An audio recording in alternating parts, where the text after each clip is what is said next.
আজকে আমরা অনুশীলনী 7-এর 6 নম্বর প্রশ্নটা সমাধান করব। তো চলো শুরু করা যাক। দেখো 6 নম্বর প্রশ্নটায় আমার আছে যে নিচের সেটগুলোকে তালিকা পদ্ধতিতে প্রকাশ করো।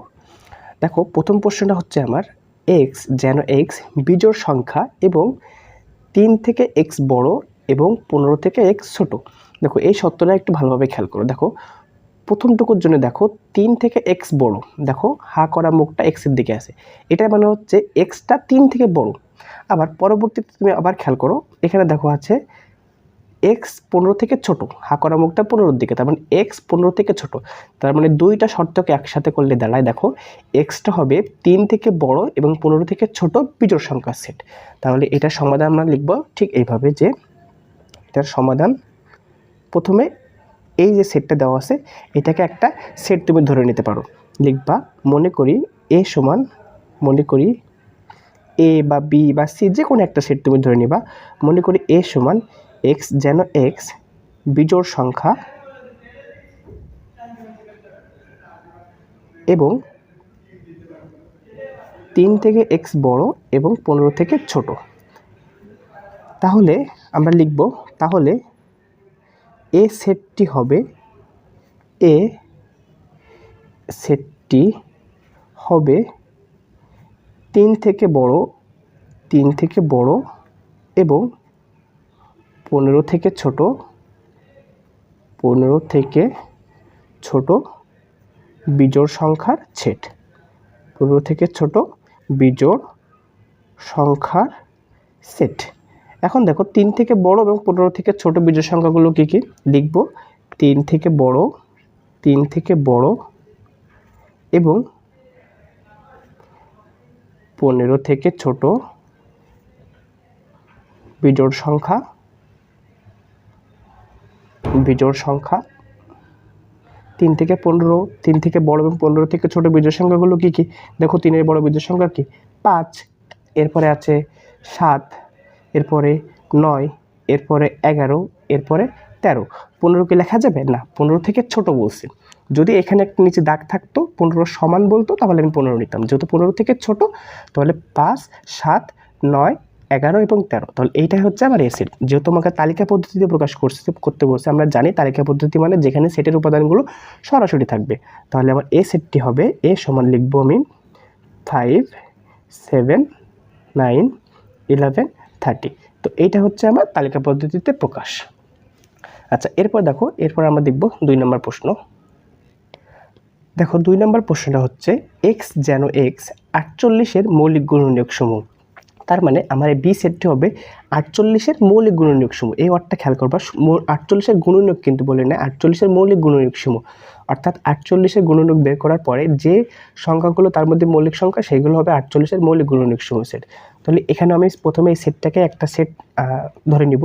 মনে করি ধরো আমি পি ধরলাম, পি তুমি যে কোনো কিছু তুমি ধরতে পারো। মনে করি পি একটা সেট, পি সমান এক্স যেন এক্স 48-এর মৌলিক গুণনীয়ক সমূহ, 48-এর মৌলিক গুণনীয়ক সমূহ, মৌলিক গুণনীয়ক সমূহ।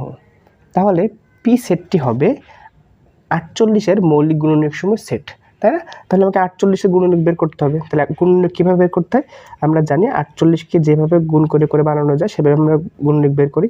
তাহলে 48-কে লেখা যায় 1 গুণ 48, এরপরে লেখা যায় দেখো 2 গুণ 24, এরপরে লেখা যায় 3 গুণ 16, এরপরে লেখা যায় দেখো 4 গুণ 12, এরপর লেখা যায় দেখো 6 গুণ 8।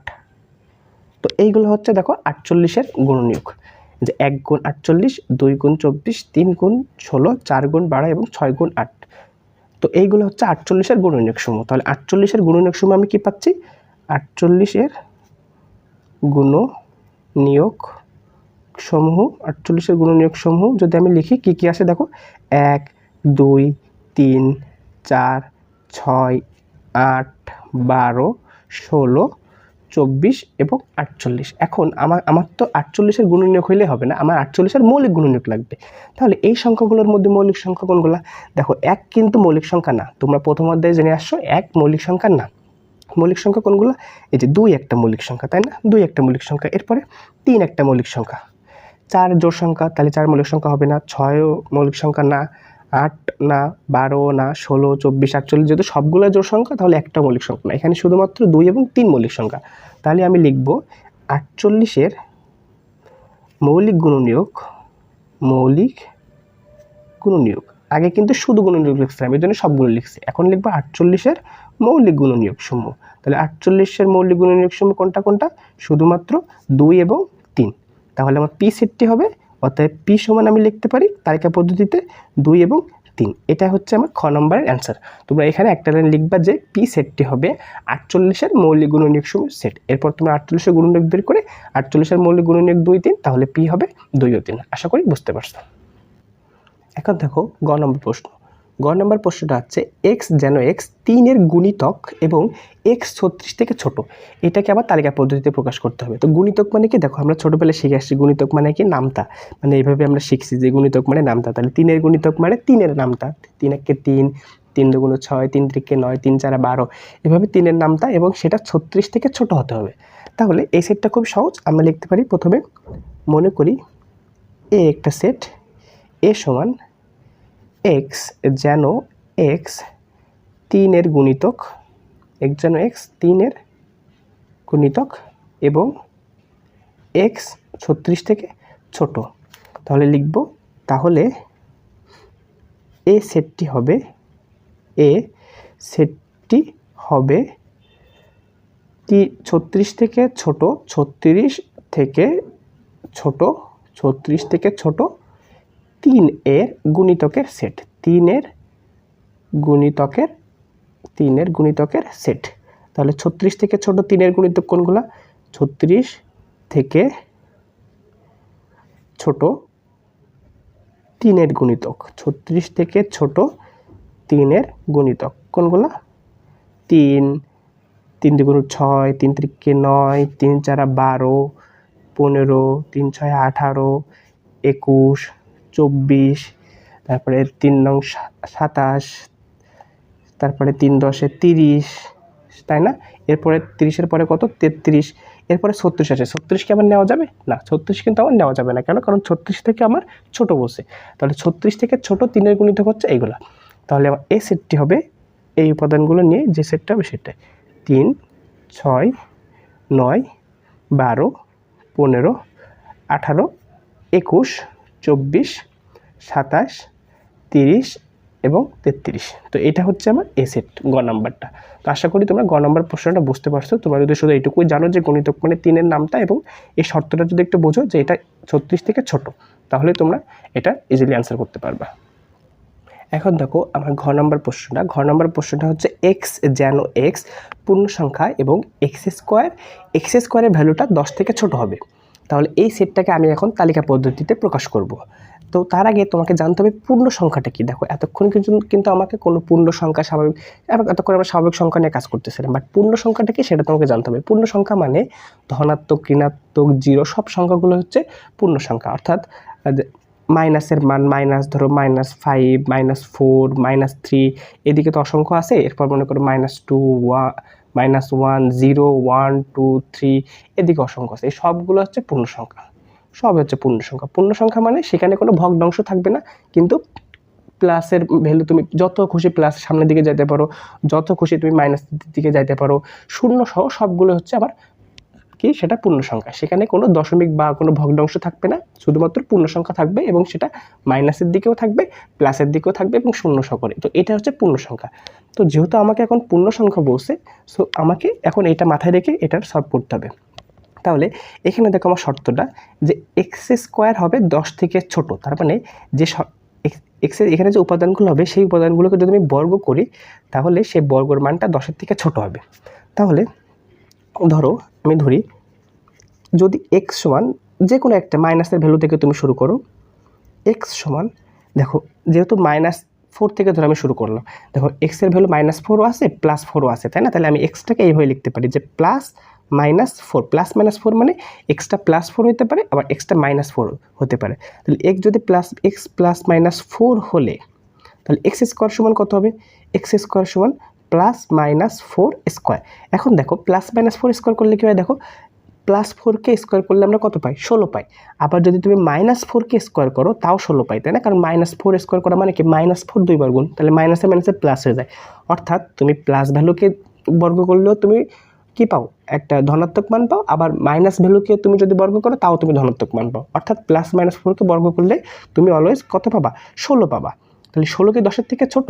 না, 16 কিন্তু 10-এর থেকে ছোট না। তাহলে এটা আমরা ছোট না বোঝাতে আমরা মাঝখান দিয়ে এটা কেটে দিচ্ছি যে এটা 10-এর থেকে ছোট না। তাহলে এই মানটা কিন্তু আমার গ্রহণযোগ্য না, এই মানটা কিন্তু আমার গ্রহণযোগ্য হবে না। এক্স এর ভ্যালু +-4। তাহলে দেখো এক্স যদি আমি +-4 এরপর কত, যদি +-5 নিই তাহলে দেখো সেটা হবে 25। 5 5 25, 25 কি 10 থেকে ছোট? না, 25ও কিন্তু 10 থেকে বড়, তাহলে এটা হবে না। এরপর সেমভাবে তুমি যদি এক্স এর ভ্যালু 6 নাও, 6 ছকে 36, যেটাও 10-এর থেকে বড় হয়ে যায়। 7 নিলে 7 7 49। এইভাবে তুমি এক্স এর ভ্যালু যত সামনের দিকে বাড়াও না কেন সেটা কি হবে? 10-এর থেকে অনেক বড় হয়ে যাবে। তাহলে এইটা শর্তগুলো ফিলফিল করবে না। তাহলে আমাকে নিচের দিকে আসতে হবে, এক্স এর ভ্যালুটা নিচের দিকে আসতে হবে। তাহলে আমি নিচের দিকে আসি। এক্স এর ভ্যালু আমি এখন +-3 নিই। দেখো এক্স যদি +-3 হলে তাহলে এক্স স্কোয়ার সমান কত হবে? এক্স স্কোয়ার সমান +-3 স্কোয়ার। দেখো +-3 স্কোয়ার মানে কত? +3কে বর্গ করলে 9 পাই, আবার -3কে বর্গ করলে 9 পাই। এখন দেখো 9 কি 10-এর থেকে ছোট? হ্যাঁ, 9 কিন্তু 10-এর থেকে ছোট। তাহলে দেখো এইটা কিন্তু গ্রহণযোগ্য না, এটা কিন্তু আমার গ্রহণযোগ্য না। বাট এটা কিন্তু আমার গ্রহণযোগ্য হচ্ছে, এটা কিন্তু আমার গ্রহণযোগ্য। কেন? কারণ এটা দেখো 9 থেকে ছোট, 9 কিন্তু 10 থেকে ছোট। তাহলে এটা তো আমার শর্ত ফুলফিল করছে। সেমভাবে তো আমাকে আরও যাইতে হবে। এক্স সমান দেখো +-2 তুমি নাও এবার। এক্স সমান +-2 হলে এক্স স্কোয়ার সমান +-2 স্কোয়ার। +-2 স্কোয়ার মানে কত? 2 2 4। তাহলে 4ও কিন্তু 10 থেকে ছোট, তাহলে এটাও কিন্তু আমার গ্রহণযোগ্য হচ্ছে। আচ্ছা, এরপরে তুমি এক্স সমান +-1 নিলে, তাহলে এক্স সমান যদি +-1 হয় তাহলে এক্স স্কোয়ার সমান কত? +-1 স্কোয়ার। +-1 স্কোয়ার মানে কত? 1 1 কে 1, যেটাও কিন্তু 10 থেকে ছোট। তাহলে এই ভ্যালুটাও গ্রহণযোগ্য। ওকে, ঠিক আছে। এখন যেহেতু 0 পূর্ণ সংখ্যার আন্ডারে পড়ে তাহলে আমাকে 0কেও নিতে হবে। তাহলে এক্স সমান তুমি যদি 0 নাও, 0 তো ধনাত্মক ঋণাত্মক নেই, তাই শুধুমাত্র 0 নিলাম। এক্স সমান যদি 0 হয় তাহলে এক্স সমান 0 হলে এক্স স্কোয়ার সমান 0 স্কোয়ার। দেখো 0 স্কোয়ার করলে আমরা 0ই পাই, তাই না? 0 কিন্তু দেখো 10 থেকে ছোট, তাহলে এই মানটা গ্রহণযোগ্য হবে। তাহলে দেখো টোটাল আমরা ভ্যালু কতগুলো পাবো? +-3, +-2, +-1 এবং 0। এবং এরপর থেকে +-4 5 6 যাই নেই না কেন সেটা গ্রহণযোগ্য হবে না, কারণ সেটা 10 থেকে অনেক বেশি হয়ে যাচ্ছে। তাহলে 10-এর নিচে যেগুলো আছে শুধু সেগুলো গ্রহণযোগ্য। তাহলে দেখো এই সেটটাকে তুমি যদি কিউ সেট বা পি সেট ধরতে, তাহলে পি সেটটা হবে এই ভ্যালুগুলো +-3, +-2, +-1 এবং 0। তুমি যদি এই সংখ্যাগুলোকে একটু সাজিয়ে লিখি তাহলে আমি এইভাবে লিখতে পারি -3, -2, -1, 0, 1, 2 এবং 3। দেখো +-3 মানে এই যে -3 +3, +-2 মানে -2, +-1 মানে -1 +1 এবং 0। এই ভ্যালুগুলো গ্রহ। তাহলে এই যে সেটটা, এই সেটটা তালিকা পদ্ধতি হচ্ছে এই যে -3, -2, -1, 0, 1, 2, 3। তো আশা করছি বুঝতে পারছো। এখন আমরা সপ্তম অধ্যায়ের 7 নম্বর প্রশ্নটা সলভ করব। 7 নম্বর প্রশ্নটা আমার কি আছে? নিচের সেটগুলোকে সেট গঠন পদ্ধতিতে প্রকাশ করো। এখন তোমাকে তালিকা পদ্ধতিতে সেটের উপাদানগুলো দেওয়া আছে, সেটাকে তোমাকে সেট গঠন পদ্ধতিতে প্রকাশ করতে হবে।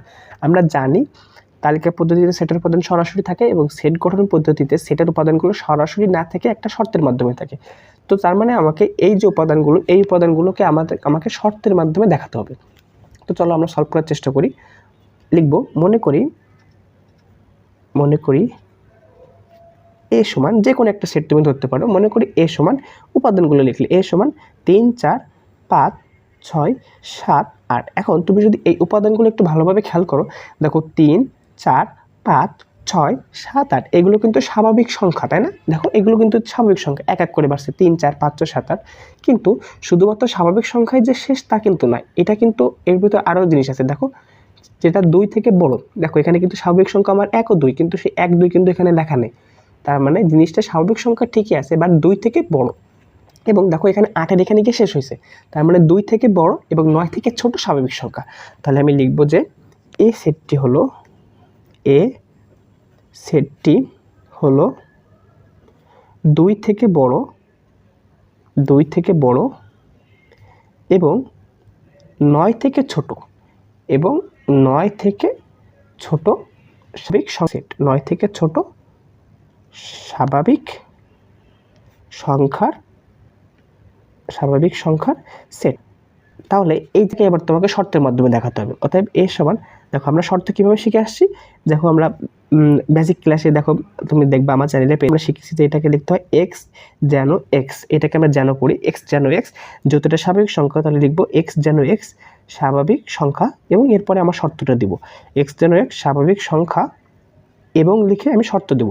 শর্তটা কি 2 থেকে এক্স বড় হবে, তাই না? 2 থেকে এক্স বড়, 2 থেকে এক্স বড়, এবং দেখো এক্সটা 9 থেকে ছোট, তাহলে এক্স আবার 9 থেকে ছোট, দুইটাকে একসাথে এভাবে লেখা হয়, যদি এক্স 2 থেকে এক্স বড় আবার এক্স 9 থেকে ছোট, তাহলে এইটা হচ্ছে তোমার এই যে সেটটা, এই সেট পদ্ধতিতে তুমি এই শর্তটা চাইলে অন্যভাবে লিখতে পারো। কিভাবে? দেখো এখানে কিন্তু তুমি চাইলে বলতে পারো যে এই সেটটি হচ্ছে 3 থেকে 8 পর্যন্ত, 3 থেকে 8 পর্যন্ত স্বাভাবিক সংখ্যা সেট, তাহলে তোমাকে এই শর্তটা এইভাবে চাইলে তুমি লিখতে পারো যে 3 এর সমান বা বড় এবং 8 এর সমান বা ছোট, সেটাও কিন্তু অ্যাপ্রোপ্রিয়েট ছিল। এটা লিখলেও কিন্তু অ্যান্সার কারেক্ট, কারণ এই যে নিচে দাগ দ্বারা বোঝায় 3 এর সমান এবং এই নিচের দাগ দ্বারা বোঝায় 8 এর সমান, তাহলে 3 এর সমান এবং 8 এর সমান স্বাভাবিক সংখ্যা, তাহলে 3 4 5 6 7 8, এটাও কিন্তু কারেক্ট, এটাও কারেক্ট, এটাও কারেক্ট, তুমি যে একটা লিখলেই অ্যান্সার হয়ে যাবে। এখন দেখো খ নম্বর প্রশ্নটা, এখন দেখো খ নম্বর প্রশ্নটা কি আছে? 4 8 12 16 20 এবং 24। দেখো তাহলে এই সেটটা যদি একটু খেয়াল করে দেখো, এখানে দেখো 4 4 করে বাড়ছে, দেখো 4 8 12 16 20 24, এটা একটা 4-এর নামটা বলা যায় না যে 4 1 4 4 2 8 3 4 12 4 4 16 4 5 20 4 6 24। এখন এই যে নামটাকে কি বলে? গুণিতক বলে। দেখো আমরা আগের ক্লাসে এটা শিখে আসছি যে নামটাকে আমরা গুণিতক বলি, এটাকে 4-এর গুণিতক বলা যায়। তাহলে জাস্ট এটাকে তুমি একটা লাইন লিখবা। দেখো ধরো এটা একটা এ সেট বা বি সেট, ধরো এটাকে এটা বি একটা সেট, বি সমান এটা, তাহলে বি সেটটি হলো কি 24-এর পরবর্তী সংখ্যা কত? 4-এর গুণিতকে 4 8 12 16 20 24 এবং পরবর্তী সংখ্যা কত? 28। তাহলে বি সেটটি হলো 28 থেকে ছোট, 28 থেকে ছোট 4-এর গুণিতকের ছোট, 28 থেকে ছোট 4-এর গুণিতকের সেট, 4-এর গুণিতকের সেট। জাস্ট একটা লাইন তুমি যদি লিখতে পারো তাহলে হয়ে যাবে, এবং এরপরে তুমি তোমার সেটটাকে কাঙ্ক্ষিতভাবে প্রকাশ করবা। কীভাবে প্রকাশ করবা? এই ঠিক আছে, এক্স যেন এক্স, এক্স যেন এক্স, এরপরে কি? এটা 4-এর গুণিতক, তাহলে লিখবা এক্স যেন এক্স 4-এর গুণিতক, এবং এরপরে তোমার শর্তটা যেটা 28 থেকে ছোট, এবং এক্স 28 থেকে ছোট, এক্স 28 থেকে ছোট, তাহলে এটা হয়ে যাবে যে এক্স যেন এক্স 4-এর গুণিতক এবং এক্স 28 থেকে ছোট।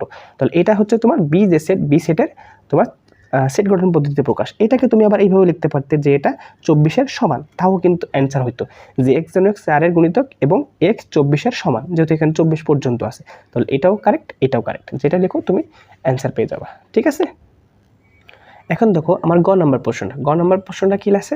7 11 13 এবং 17 এইগুলো হচ্ছে সেটের উপাদান। দেখো এই সবগুলো কিন্তু বিজোড় সংখ্যা, তাহলে তোমার হয়তো মনে হতে পারে আচ্ছা এগুলো ওকে, এগুলো বিজোড় সংখ্যা সেট, কিন্তু তুমি যদি একটু মাথাটা খাটিয়ে চিন্তা করো, দেখো 7-এর পরে যদি আসলে এটা বিজোড় সংখ্যা সেট হইতো, তাহলে 7-এর পরে কিন্তু অবশ্যই 9 থাকবে না। আবার এখানে দেখো 13-এর পরে 15 থাকতো, যেহেতু 15ও নাই আবার তোমার 9ও নাই, তাহলে এটা আর যাই হোক বিজোড় সংখ্যা হবে না, কারণ বিজোড় সংখ্যার মাঝে মাঝে তুমি চাইলে স্কিপ করতে পারবে না। তাহলে এটা কি? এটা কি 7-এর গুণিতক, যে 7 একে 7 7 2 গুণিত, তাও তো হচ্ছে না, তাহলে এটা আসলে কি? দেখো এটা জোড় সংখ্যা না, এটা বিজোড় সংখ্যা না, এটা 7-এর গুণিতকও না, তাহলে এটা কি নির্দিষ্ট একটা সংখ্যা আকারে বাড়ছে? তাও কিন্তু না। দেখো 7 11 4, আবার 11 থেকে 13 2, এটা কি? দেখো এটা তাহলে যেহেতু জোড় সংখ্যা না, তাহলে এটা দেখো মৌলিক সংখ্যা। একটু চিন্তা করে দেখো, আমরা মৌলিক সংখ্যা পড়ে আসছি প্রথম অধ্যায়ে। দেখো 7 একটা মৌলিক সংখ্যা, 7-এর পর 11 মৌলিক সংখ্যা, 11-এর পর 13 মৌলিক সংখ্যা এবং 17 মৌলিক সংখ্যা। এবং দেখো এখানে আর একটা শর্ত আছে যে মৌলিক সংখ্যা ঠিক আছে, বাট সেই মৌলিক সংখ্যাটা কত থেকে বড় হওয়া লাগবে? 5 থেকে বড়। দেখো 7 থেকে শুরু হয়েছে, তাহলে 5 থেকে বড়, এবং 17-এর পরবর্তী মৌলিক সংখ্যা কত? 17 মৌলিক সংখ্যা 19 থেকে ছোট, 5 থেকে বড় এবং 19 থেকে ছোট মৌলিক সংখ্যা সেট। তাহলে আমি জাস্ট লিখবো এটাকে তুমি করো, তাহলে আমি লিখবো সি সেটটি হলো কি? সেটটি হলো 5 থেকে বড়